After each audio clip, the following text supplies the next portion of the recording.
Advantage Athletic Therapy, personalized rehabilitation programs with a whole body approach. Enjoy the podcast. It's Hub Media. It's a Boomer Music Experience with my good friend Randy Halmo from Classy FM. Randy, it's great to see you back. We had a hiatus for a month. You were busy doing some stuff, but it's part two of Yacht Rock. I'm excited for this. A lot of great bands. Who we going to talk about today? Well, Dave, today we're going to hit two of the Yacht Club rock bands. Uh, one from Australia, the Little River Band, and also Hall and Oates from the U.S. Little River Band, Cool Change, one of my favorite songs. Going back when you said that name, that's the first song that popped into my head. Very close, Dave. Mine was Reminiscing by Oh, Little River Band. yeah. Little River Band, they were a rock band formed in Melbourne, Australia in March of 1975. Now, they've sold more than 30 million records. 6 studio albums reached the top 10 on the Australian Ken Music Report albums chart, including Damitia Cocktail, say that 10 times fast, April of 1977, and First Under the Wire, and that came out in July of 1979, and both peaked at number 2. Now, they also had 9 singles, which appeared in the top 20 on the related singles chart, with Help Is On Its Way, here again, 1977, and again, 1977, that's the disco years. So they had a lot of competition with the disco sound too, but they did very well. 10 singles reached the top 20 on the Billboard Hot 100, with Reminiscing their highest peak at number 3 on the Billboard Top 100 songs. Wow. But Cool Change also, one of their best. The Little River Band, they have received many music awards in Australia.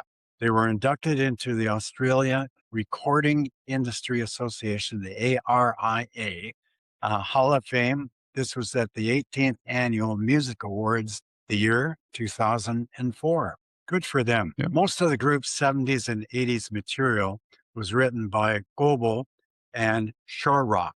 These were the two main writers for the Little River Band. And of course, Cool Change was written by Shore Rock as Cool Change is one of the top 30 Australian songs of all time. Cool Change, great song. If you get a chance, folks, to listen to Cool Change by Little River Band, do so. It is phenomenal. It's a good tune. You'll be tapping your shoes, be on the dance floor dancing to that one, I guarantee you.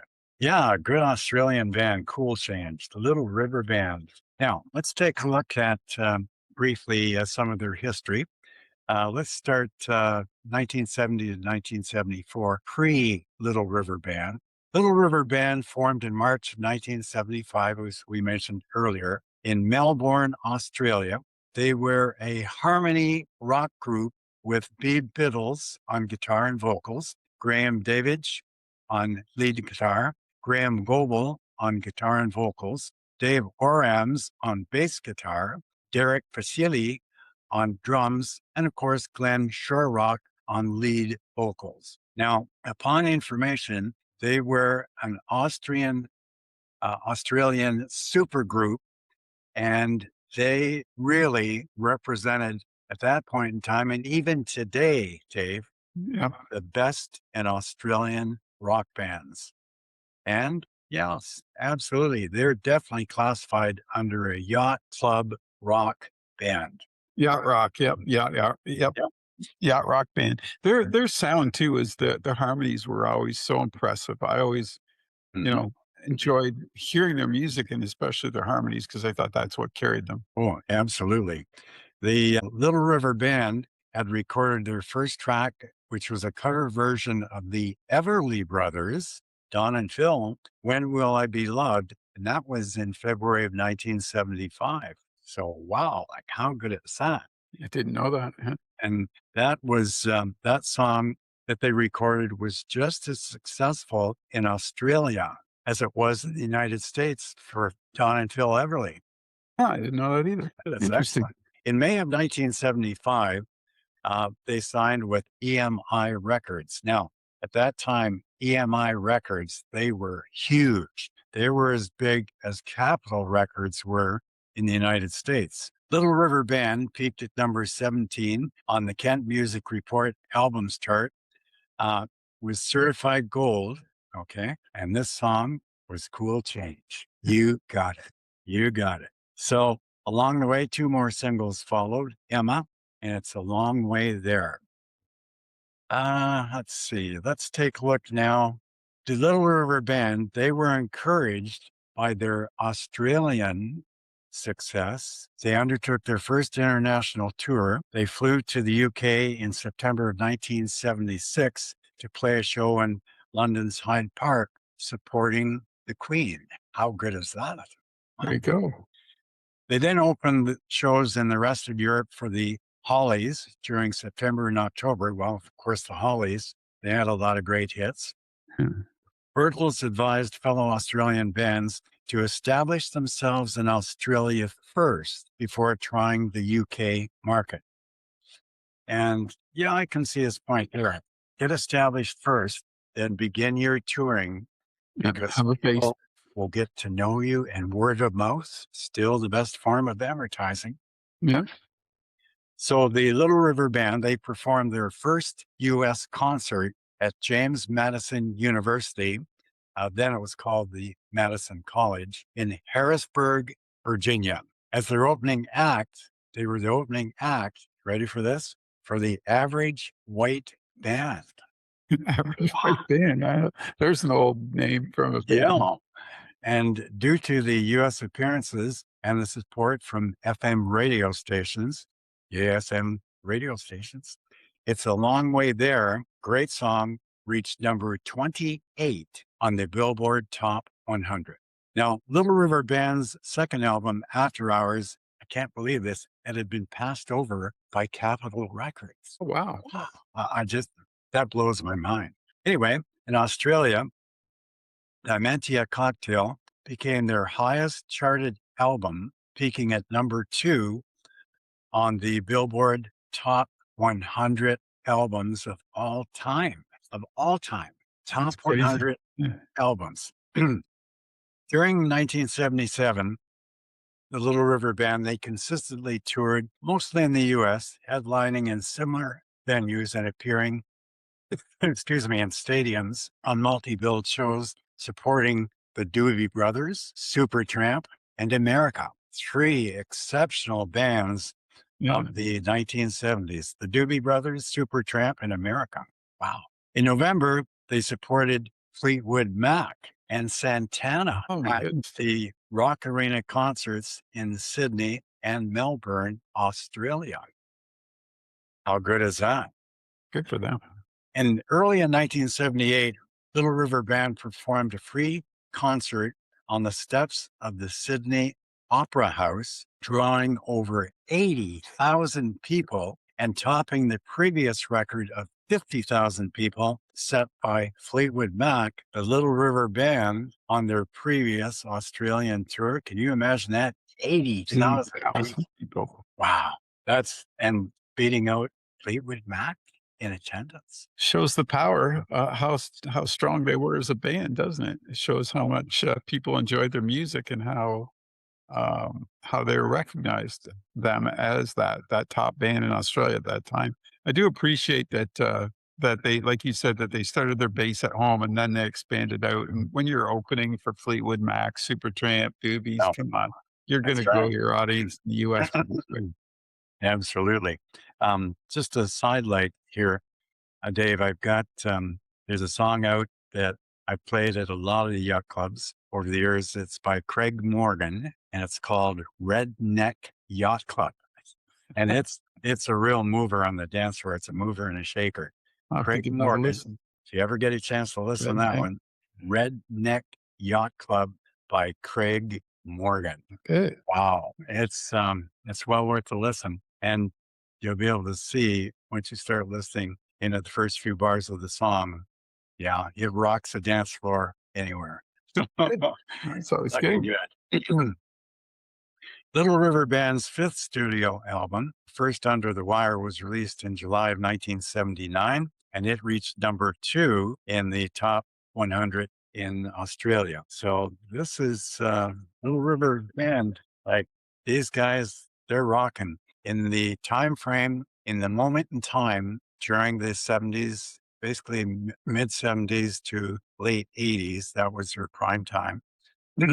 They composed and wrote a lot of good songs, and it shows because of the tremendous music awards that they have been afforded through the various musical associations.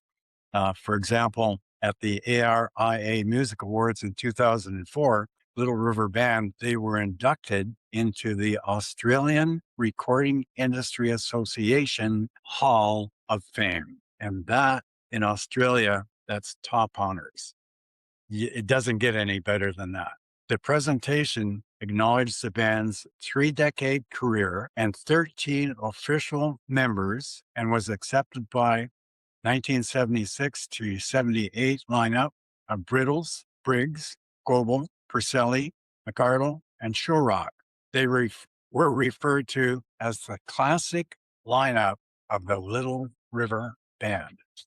Yeah, there were, through that decade and time frame, 13 different members Wow. that made up the Little River Band. So today they're referred to as a yacht rock. That's that style of music. Back then, though, it was more soft rock, wasn't it? In that era. Yes, absolutely, Dave. Yeah, it's more of a late soft rock. With more than 5 million plays, Reminiscing, which was written by Goebel, was recognized by the Broadcast Music Incorporated, which is BMI, which is the ultimate in Europe, as one of the most frequently played songs in the history of U.S. radio, and the highest achievement of any Australian pop song internationally. Wow. Did not know that. And the late John Lennon named Reminiscing as one of his favorite songs of all time. I didn't know that either. John Lennon. You're not going to get any better than that. Wow. Good Lord. The Little River Band were mentioned in the 2010 film, The Other Guys. And when the character portrayed by Will Ferrell, he portrayed Will Ferrell. Yeah. Yeah, Will Ferrell. He played Reminiscing on the radio while he was driving. Yeah, that's pretty good. It was. Shorrock was appointed a member of the Order of Australia, AM. That's what that's called. It's not AM radio. It's the Order of Australia. On January 26th, 2020. That was just 6 years ago. Yeah. And was awarded significant service to the performing arts as a singer, as a songwriter, and as an entertainer.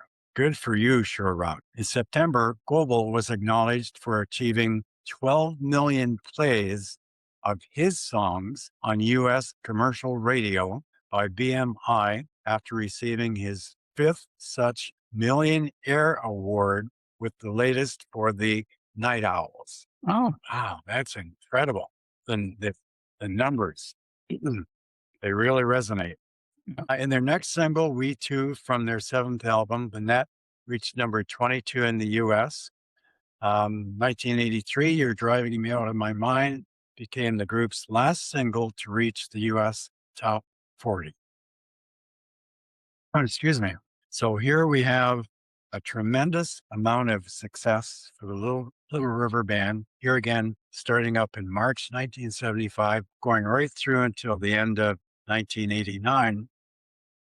For a rock band, that's a good number of years to be in the competitive field of rock music, be it light rock, medium rock. why do you think their music sustained, Randy? I think it's one of the things I always think is it was the type of music that my grandmother could listen to, my parents, I would listen to. Like it was that very easy. It fit radio very well if you're driving, right? Those, like you said, Reminiscing or Cool Change, those types of songs put your mind at ease almost, didn't they? Oh, absolutely. It certainly did. And like it really transverses the generations. Right.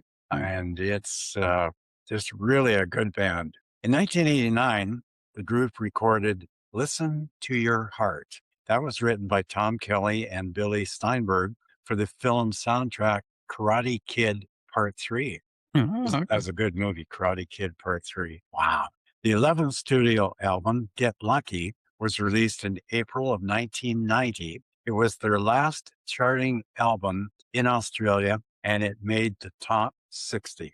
Now, MCA, here again, another humongous record company, released a compilation album, Worldwide Love, of tracks from the previous two albums on Curb Records, okay, which were imprinted in June of 1991 for the Little River Band. Here again, Curb Records, humongous record company, right up there with Capitol Records. Both Get Lucky and Worldwide Love peaked in the top 40 on even the Swiss hit parade. Wow. Now they're wearing the Swiss hit parade. Like, how good is that? Little River Band. Internationally. Yeah. Boy. In 1998, Howson established a new band configuration with contracted members. In March of 2002, Shore Rock, Global, and Brittles, they formed in Melbourne a soft rock trio, which was initially billed as the original Little River Band. And why not? Because those were the three Yeah, they're of the founders. original members. And so that worked out pretty good. The group self-released a Christmas album. This was December of 2009. We Call It Christmas. This was December 2009. Nice Christmas album. I'd like to get a copy of that and listen to it. In September of 2015, wow, 2015, that's only what? 11 years ago. 11 years ago? Wow.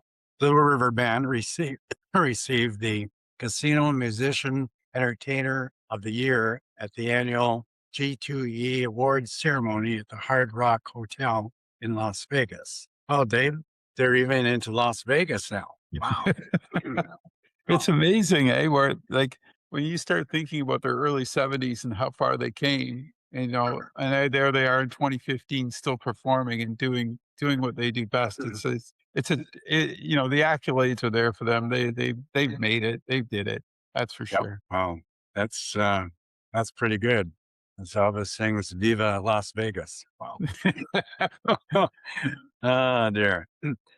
In January of 2019, an agent for Global, Brittles, and Shore Rock applied to the Australian Trademark Office to register Little River Band as a trademark. And on May 17th, 2021, the Australian Trademark Office ruled in favor of the Little River Band trademark for their band name. How good, and rightly so. Yeah. How good. Like they were the founding fathers, yeah. Yeah, all over the world, the whole works. And Little River Band, they were listed at number 44 in the magazine Rolling Stone under Australia's 50 greatest artists of all time. I didn't know that. That's cool. Good for them. That is excellent. And the current version of Little River Band independently released a new album, Window to the World, in October of 2024. Wow. Still going strong. Yeah. So looking at 50 years later, they're still going. Like it's still going strong. So taking a look at the legacy of the Little River Band, they're considered to be among Australia's most significant bands. And as September 2004, they have sold more than 30 million records. Wow. And that's like 30 million records. That's unbelievable. And they scored 13 US top 40 hits. That is just unbelievable. And that's why they, as I mentioned earlier, they received part of the anniversary of the APRA supreme recognition as one of Australia's greatest bands ever. Little River Band, Dave. I think we're gonna leave Hall & Oates for next month for sure, because that was a lot to cover for them, and I don't think we can do them. I still want to talk for a minute about that band and sort of get your thoughts. So the first time you hear these guys, what are you thinking? Did you know they were Australian? Had you did any research or? No, I had no idea they were from Australia, but I think, especially the two songs, Dave, both our favorite songs, Cool Change and Reminiscing. These songs, amongst many others, fit right into the era of that point in time. The music, the lyrics, light, soft rock, and yes, definitely yacht club rock too. Absolutely. Well, yeah, Um, that's what it is now. Yeah. they Yacht really, rock. they really had a great band, and it shows for the number of years they played. I think too. And when you're talking about that, I'm trying to remember. I just remember hearing both those songs, like you said, all the time on the radio. Mhm, And I didn't know until the DJ told me they were from Australia. And then it mhm, was like, oh, like I was trying to figure out where their influences were coming from mhm, mhm. because like the harmonies were a lot like the Eagles, but just a Yep. little different. But Mhm. you're that era, we were always hearing those kinds of sounds. And So, then I so looked true. at and then you look at that because, like you said, it was the mid-70s, mid to late 70s, and there Mhm. was still the hard rock era. There was disco was coming, and these guys found a niche and got right in there, right? They sure did. They just and it. I was, I think it's one of those and I had an album. I know I did when I was younger, but I knew you could just put it on and let it play, and it wasn't Yeah, going to. It was almost soothing, right? It was just that kind of music that just kind of just brought you down or kept you level. But that's right. was now is much of it requestable in your field as a DJ? Do you get many requests for Little River Band Yeah, anymore? still get a Oh lot of wow, requests for Little River Band, and I think too because they really accentuated. Of course, in those years, of course, it was a disco era, right. or the most part of it, and uh, the Little River Band, they used their techniques, their writing skills, to create songs that would complement that era. Not having the disco beat in it, but equally important, equally pleasing to the fans. And yacht rock club music, that's yeah, absolutely. Were they kinda like the undercurrent? Like, you had the rock, you had the disco, and then there was Mhm. this little little river undercurrent, get it? Right, That was right just on. flowing through, and the music seemed to just it's like I still today, right? I don't mind hearing it. It's good Yeah, stuff. and Little River Band, of course, during the disco era, which was so huge, as we both Yeah. know, they came through that with flying colors. They had their own unique sound, Right. but That's there was no disco beat at all in any of the songs that they ever recorded or written or produced. it's And funny. Yeah, that's a really good point because they didn't get lumped in with it, did they? that's right. They had their own sound, Yeah. and Whereas that some kinda other bands did yeah, get yeah, they did get swamped with the tidal wave of disco right. rocks. Yeah. You know, and And hey, then the Bee these guys Gees. yeah, these guys just slid through. They were just doing their own thing. Maybe that was the secret, doing their own thing, Yeah. keeping it their sound to them so that the rest of the world could hear it and not Yeah. be confused with the other genres at that time. Ah, That's right, man. Dave. I honestly believe that to be the truth. And, but yeah, that surprised me, an Australian band, but hey, full marks, darn Right. right. And look at another, my little coffee date girl, back in the summer of 1977, the late Olivia Newton-John, Australia. Yeah. And she had a tremendous career in not only in recording as an artist, but also in, well, Grease Lightning, And Johnny Travolta, and, in movies and that. So, I'm glad you brought that up because when I think of her sound, the Little mm, River Band complements her sound. absolutely. Like Absolutely, Dave. it's right there. You nailed it. Yeah. I think that's Well that spoken. I mean, that's kinda neat, right, where when you said that, so, I really enjoyed this. Underappreciated band, I think, personally. Oh, I think they were just no so question about talented. it, Dave. No question about it. Really underappreciated band, the Little River Band. They had just a wealth of good artists, good singers, good musicians, Mm, good writers. They wrote their own material. Like, doesn't get any better than that. and still to this day to be making well, you said the last album was 2024. That's pretty cool that they're still going out and doing what they enjoy, right? That's And right. doing what they love. You got it, Uh, Dave. So next month, we're going to talk about Hall & Oates because that's the next up on our list for the Yacht Rock. Thank you, Mr. Hummel, for doing this today. Well, thank you Stay out very of much, trouble. Dave. Really enjoyed it. And we look forward to doing the Hall & Oates podcast. Listeners, that'll be a good one too. So stay tuned. We are Happy, going to rock the boat. happy Canada Day, bud. Will do, Dave. You too now. And a lot of activities. A special thank you to the Port Dover Lions Club again this year, who orchestrate the Canada Day in Port Dover, Ontario, Canada, each and every year. And every year gets bigger and better. Thank you Exactly. to the Port Dover Lions Club.